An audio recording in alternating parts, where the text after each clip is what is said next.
let's start introducing our lovely guest. We'll start with a staple of Harmonycon at this point, the one and only Tony, please.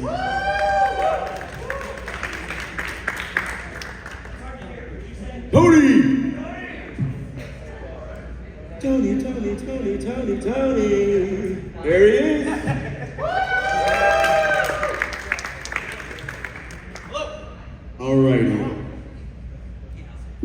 Let's go with the first of our lovely musical guests, Sean James Boyer. Hello, hello. And the second of our lovely G5 musical guests, Benjamin Pinkerton.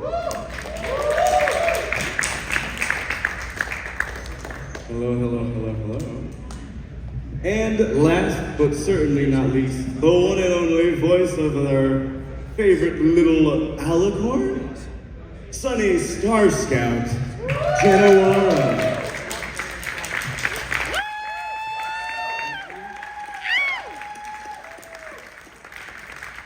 Jenna, I have a question immediately. Yes. Is Sunny definitively an alicorn, or is she definitively an earthworm? The first question? Yeah. I think, she's still figuring it out. Yeah. I believe her. And we're swapping mics here. All right. So before we get into some audience questions, I actually have it. So all of you are involved in G5 in some way, in some very big ways. We have Jenna, who obviously voices something. We have Tony, who has written for it, and we have the two lovely creators of the music. Now, okay, so this is where my confusion comes in, admittedly, because we have the benefit with the fourth generation of multiple guests from the show coming in explaining things, and you know, G5 is still relatively new, and this is your guys' first convention, right? So this is your first time to really explain to everybody how all this music works. And it's seemingly a bit different from how it worked in G4. So I want to know exactly like, what is that process of creating the music for the show? And like, what do you do? What do both of you do? Do you work in tandem? Are you separate? Like, how is all that process? Gotcha. Microphone? Sure. Yeah. So, I mean, it's a lot of fun. We have a lot of, we do work together, but in our own separate studios.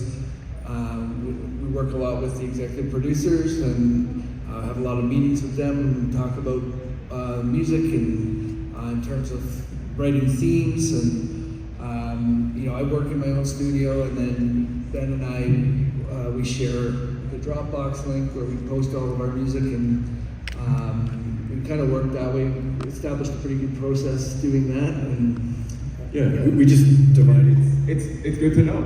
It's always nice to see the face behind the people doing this stuff, because the music at G5 is lovely. It's very very energetic music, and it's just fun to listen to. I love are they responsible for the G5 theme song? Unfortunately not. That was who did someone else. that is someone else. That's Igor Carrera, I think so, yeah. Well, congratulations, it's so good. That leads into another great question. What songs are you responsible for? So, for me, I wrote the song My Bananas. Okay. Yeah.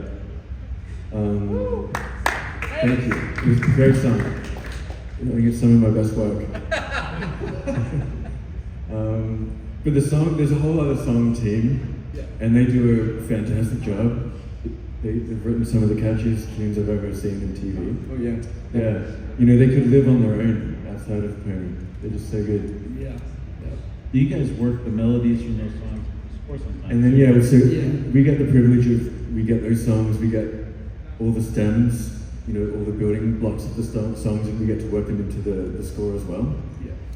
Yeah, so primarily the score is what we focus on, especially on Make Your Mark. So.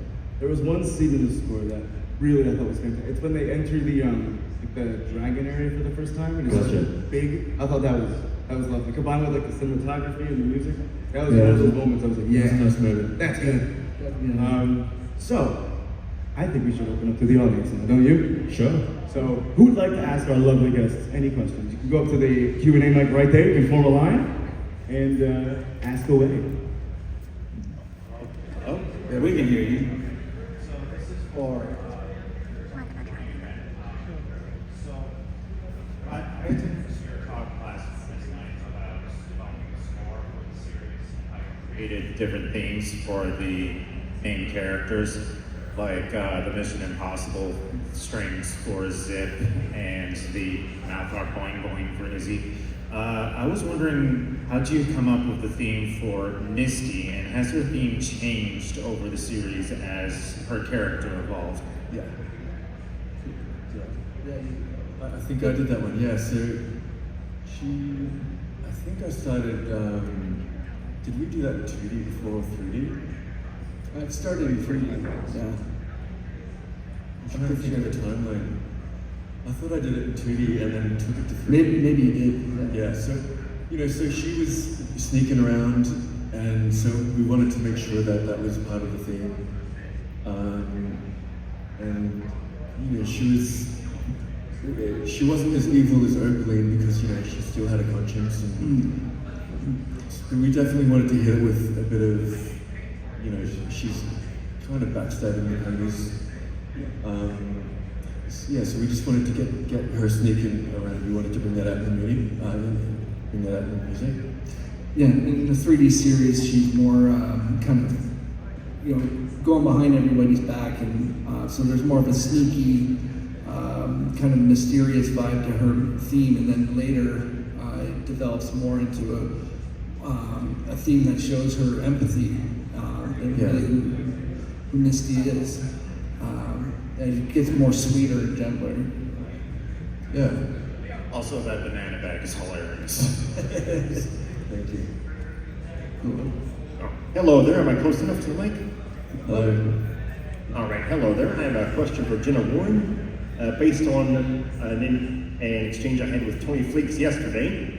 You mentioned, Tony, that in a special you had started writing that you had wanted Pip to come into the scene in a ball gown, but got no from Hasbro about that dresses not being the budget.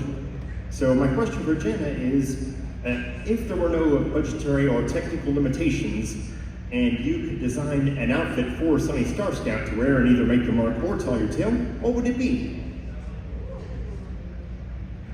Oh, I like this.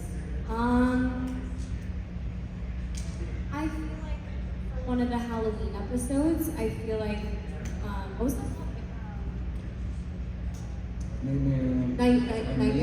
Nightmare Night. I think that it would have been really cool to have a huge, like, flare costume. I think Halloween costumes are so fun, or maybe like a cool, like, smoothie cart apron or something with some flair, still ride around on the rollerblades, but yeah, maybe smoothie cart wear, smoothie cart attire. Get some merch going for that. Yeah, cool. Yes.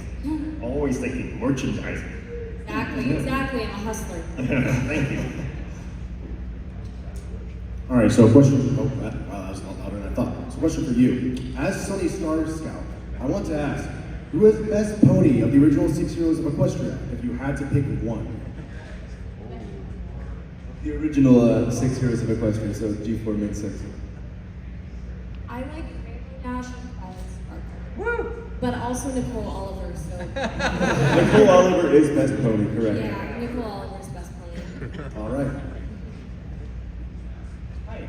So for the musicians, I want to know two things, I guess. So did you guys work on I believe the song is called Portrait Day, or Portrait for a Princess? Did you guys work on that? No, it was another No. team that worked on that, but we Okay. did have to edit it into the show. Gotcha. Well, is there any like song in the show that you've worked on, or like any composition piece that you wish you could have put that could have been longer? That's a good question.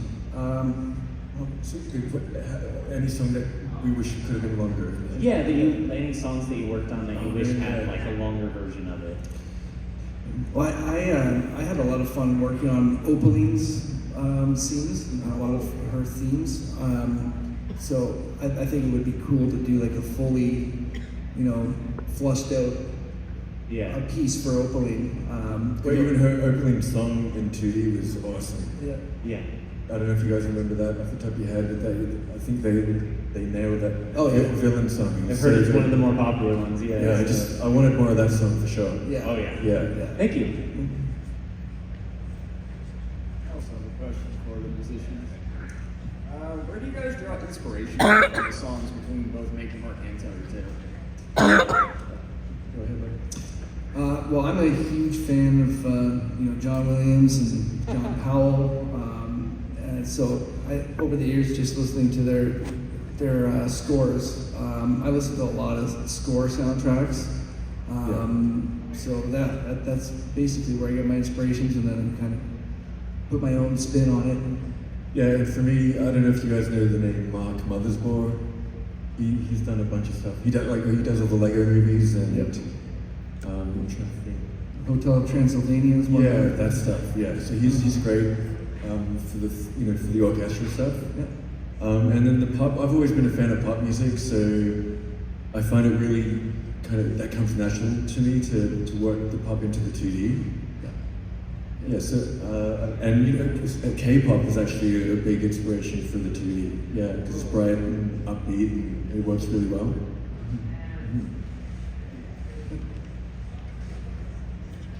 Alright, so I have a question that kind of applies to all four of you.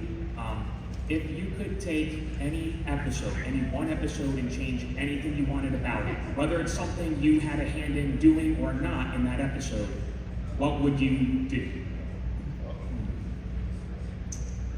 I think for me would probably be the Secrets of Starlight.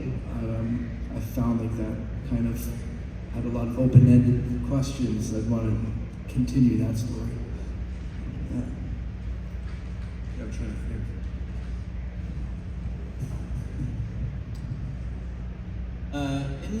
In the finale, I talked yesterday about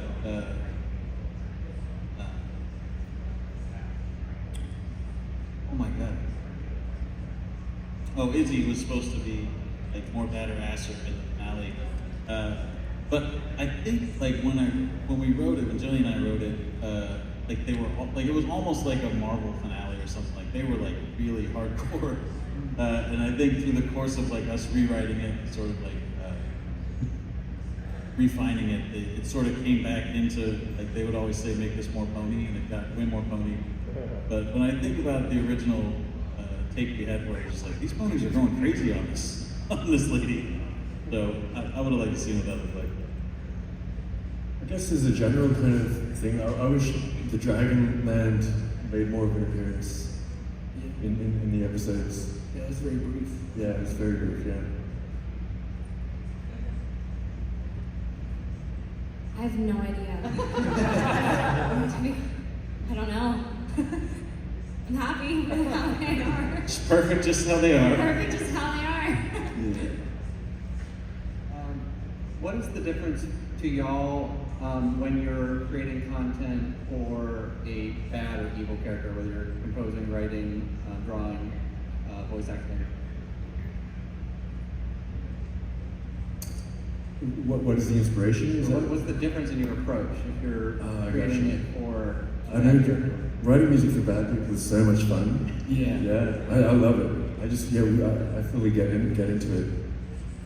Yeah, I mean, I had I was told that Opaline was supposed to be like Maleficent, so I was thinking a lot about that character and what I would do thematically for Opaline. She's very dark, but at the same time, she's actually really beautiful. So I was trying to do something to counteract. I think it's just a different headspace. You're just kind of paying attention to what the characters are, what their values are, and you kind of draw off that. Yeah, I mean, when it's evil, you kind of in the lower kind of ranges of the instrument, it's low and gritty, and when the main five are doing their thing, it's more kind of up higher and workier and bouncier. And, So, but It's kind of easy to write for villainous characters, especially like the difference between like the main six ponies and like Oakley or other villains. Just because I have like ongoing text threads with friends where we're constantly bitchy to other people and stuff, you know, like just privately we're dicks to people. But I don't have any ongoing text threads where we're just encouraging and nice to each other like the ponies are. So I just sort of lean into that side, the secret bitchy side, and it comes very easy. It's just more fun to be evil sometimes. You know, you get to play a little more. Thank you. This question is for Shanna, but I'm also interested in Tony might have as a writer. So, in my view, back in Gen 4, the larger story arcs focused more on Twilight Sparkle as an protagonist, whereas in G5 it seems like there's more of an ensemble approach. So while Sunny is there and very important, she doesn't get as much of a spotlight as Twilight did. So I'm curious if you have, if there's any unexplored territory for Sunny that you would like to see explored, if you could. I think there's so much that's still very untouched, right? Even at the beginning, she was very timid and scared to do anything wrong and just wanted to help her friends. And if she couldn't, it was the end of the world. And I think we've seen her sort of come into herself more.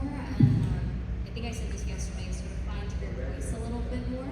So with sort of that newfound confidence, I think there's lots to be explored. Because we're still very new in this new world. So I think with that confidence, a lot of people's stories can be told. There was I don't think it was a directive, but we did try to sort of make them not co-leads necessarily, but like each one, like the story's not just about Sunny. Like Sunny and Izzy are almost like the same level of importance in the group and the stories that we wrote. So it was a lot about like making sure each one of them sort of got more time to shine. Whereas G4 was a story about Twilight Sparkle gets sent to this.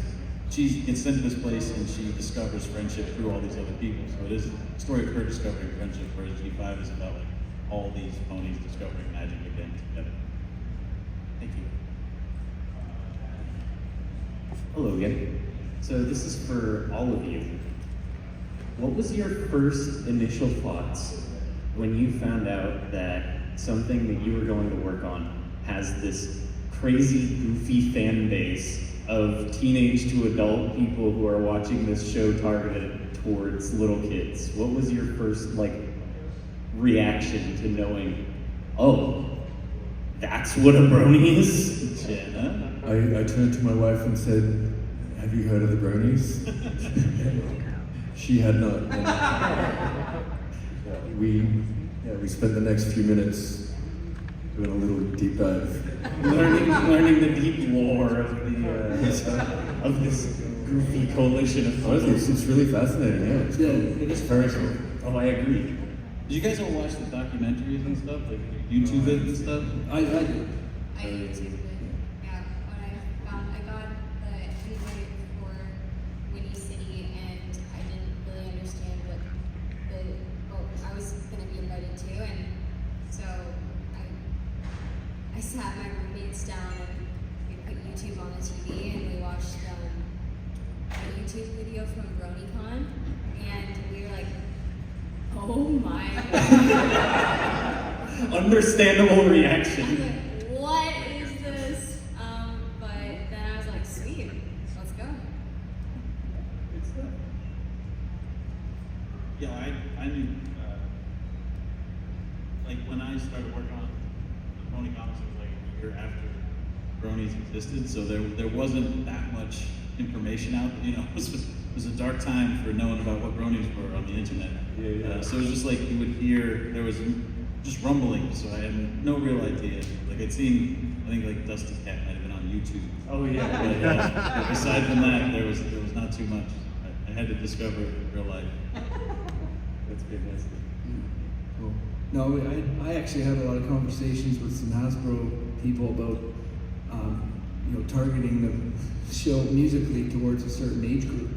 And then a lot of that just kind of, once I found out about the fan base, is like, oh, why do we spend so much time focusing on little kids? So I thought it was really cool. Yeah. Thank you guys so much. Hello, I'm back as well. So, the question I have for you, a bit of a follow-up to that one. how was your con experience this convention? Was it fun? Was it weird? Did you actually have a good time? Oh yeah, we are having a great time. But yeah, it's awesome to be here. Yeah, I'm thrilled. Everyone's to be so here. friendly and welcoming. Yeah, everybody's been so nice to us and accommodating. So yeah, definitely would love to come back again. It's good. Yeah, it's been good. And I went to a rodeo last night. I'm telling everybody, and that was really fun too. All right, well, thank you. Are any of you guys going to the rodeo also? I feel like you should go check it out. Real horses. I feel like you'd be into it. Raise your hands if you're thinking about maybe going to a rodeo while you're out here. No? Not a single one of you. That's crazy. Hello again. Before we These get to horses are too big. Hello again. Before we get to my question, I just wanted to point out what a great point you made about Sunny Star Scout not being the only main character as opposed to Try Sparkle on G4. Because if you hadn't seen the movie, I would never have guessed who the main character is. Zip was actually the character who did all the investigative work, found out who the villain was, found out what they needed to do. Even in the end, found out or discovered what the Unity trees were actually for. She was very important to the plot. Hitch was the sheriff of the town, very important to Maritime Bay, and Pip, of course, was the most popular character in probably in Technical Equestria. But Wait, who was? Say that again? Probably in all of Equestria, I said. Who was the most? Pip the Petals. Pip, yeah. But enough about that. My actual question was, for all of you, which G5 pony or character would you say was the most fun to work with? Izzy. To either voice, write, or score. And yes, I was going to say, Jenna, you don't have options too, because Sunny Star Scout did do impressions of several of her friends. Oh yes. Yeah. And they went terrible. But Izzy, Anna Sandy's really a wonderful human being to work with. And AJ Brighto, who plays Pip, is also hilarious. Like, everyone is so gifted, but Izzy scenes are always fun. You never know what kind of Izzy you're gonna get, so I always have to hold back my laughter in the booth. I like Pip. But I do like, so, like when you write it, I'll turn in the script and then Jillian, the showrunner, will sort of like sweeten things up and fix stuff. So I would write Pip sort of like the sarcastic part of her, because that's more what I'm like, and Jillian would write like more fabulous part of her. But there's a part of it where like it's exactly me, where when they go to the GC games and it's crazy and like confusing, and Pip's just like, this doesn't make any sense. Or Zip goes, this doesn't make any sense, and then Pip just goes, this is literally what every sport looks like. Because I also just don't give a shit about sports. Thank you for that. Yeah. What are the things called? The Breezies. The Breezies. Breezies were fun. That was a fun episode to score. Yeah. All right. Thank you very much. No problem. Sure. Hello.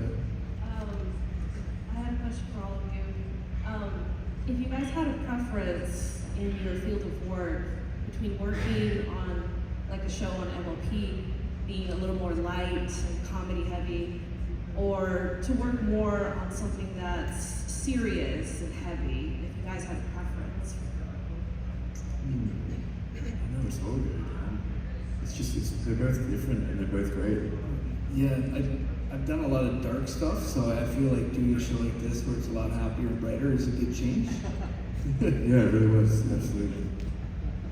I feel like sometimes the world's so dark that it's nice to like laugh and have a show that's just lighthearted and fun and just trying to spread positivity and it's a nice refresh sometimes to just focus on the good. Yeah, I agree. Yeah, it feels nice working on both. You get done with it and you're like, that was nice. Feels comfortable. Thank you. Yeah. Hey, my question is for all of y'all. I'm just curious, what kind of music do y'all listen to? Country music. I'm a country girl. I actually listen to a lot of scores, like film scores. Me too. But growing up, I was into grunge music, Pearl Jam. Yeah, I was saying I listen to a lot of soundtracks, but in terms of bands, Nine Inch Nails is great. I don't know. I don't know. You can look at my Spotify and you think I'm nuts because I don't know. I'm listening to children's music and then Pantera and yeah. It's a wide spectrum. Metallica too. I got into that, and it's a little different as well.